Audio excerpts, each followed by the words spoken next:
Hola, classe. Comencem un nou tema que s'anomena la població d'Espanya i d'Europa. Abans de veure com és la població d'Espanya i d'Europa, hem de tindre clars uns quants conceptes, que és el que anem a explicar ara. Anem a explicar el concepte de demografia, què és la demografia, el concepte de població absoluta, el concepte de densitat de població i, per últim, anem a veure com és la densitat de població a Espanya. El concepte de demografia. La demografia és la ciència que estudia la població. Serveix per a conèixer com és la població d'un lloc, com es distribueix, és a dir, com es reparteix per tot el territori d'aquest lloc i com evoluciona la població, perquè la població no és sempre la mateixa, la població va canviant. Persones que naixen, persones que moren, persones immigrants que venen al país per buscar una vida millor o una feina millor, o al contrari, persones d'un país que viatgen a un altre per tal de, estudiar o buscar un altre mode de vida més còmode. Per tant, la població d'un lloc no és sempre la mateixa, va evolucionant i va canviant. I tot això és el que s'estudia en la demografia d'una població. La població absoluta d'un territori és el nombre de persones que hi viuen en aquest territori. La població absoluta d'Espanya, per exemple, és d'uns 47 milions d'habitants. La distribució de la població espanyola és irregular. Això vol dir que no està distribuïda per igual al llarg de tot el territori, que no hi ha el mateix nombre de persones vivint en totes les ciutats o en tots els pobles. Per exemple, en aquelles zones on tenim un relleu i un clima favorable, hi ha més quantitat de població. Ciutats més grans, que tenen més serveis, hospitals, transports, llocs de treball. Sin embargo, en les àrees de muntanya o de l'interior de la península, que tenen un clima més desfavorable, hi ha pocs habitants. A més, sol coincidir que aquestes zones solen ser llocs dedicats a les activitats agràries i han anat perdent la població, ja que cada vegada dedicar-se a l'agricultura és més costós i la gent al final busca un altre lloc per a viure on tinga més oportunitats de treball o simplement pugui estudiar amb més facilitat.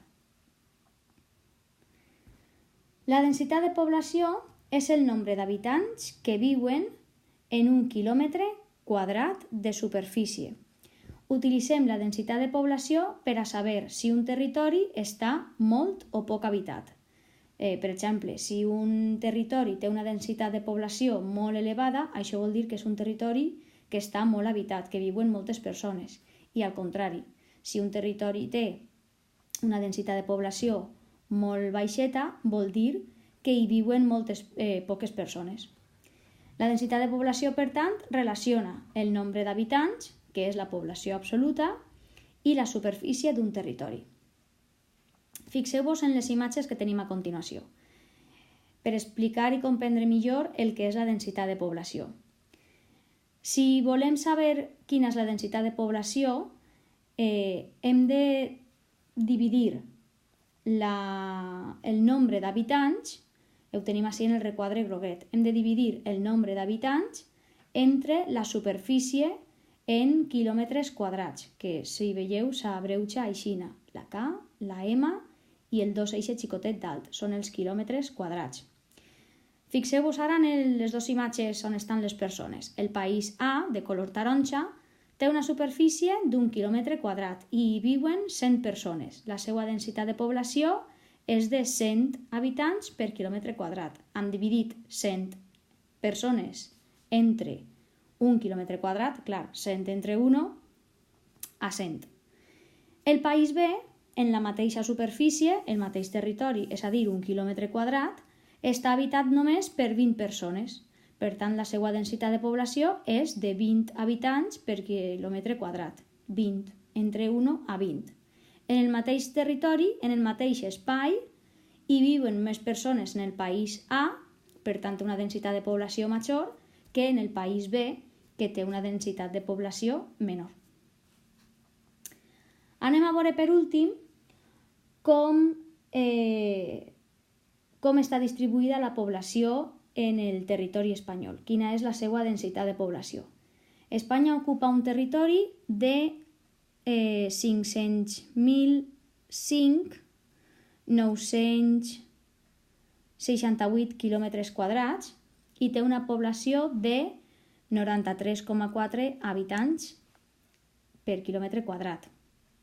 Si vos fixeu en el mapa, tenim les diferents províncies pintades amb diferents colors. Quan més claret és el color és perquè aquesta província té una densitat de població baixeta i conforme anem passant del taronja al roig són les ciutats que tenen una densitat de població major.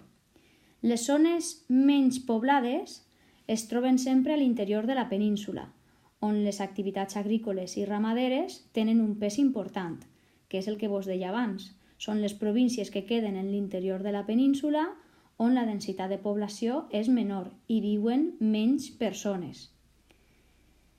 Les zones més poblades es situen a la Comunitat de Madrid, que és la capital d'Espanya, la província de la capital d'Espanya, i en la perifèria peninsular, és a dir, al llarg de tota la costa mediterrània, si vos fixeu, i també una miqueta en la costa del Cantàbric. I també tenim una densitat de població molt elevada en les Illes Balears i a les Canàries. En el cas de la província de València, ahí la teniu en un color taronjeta perquè té una densitat de població prou elevada. Té una densitat de població, segons el color, de 120 a 250 habitants per quilòmetre quadrat. Per últim, afegir que la majoria de la població d'Espanya és una població urbana, perquè la majoria de la població viu en municipis que tenen més de 10.000 habitants. Fins ací, este trosset del tema.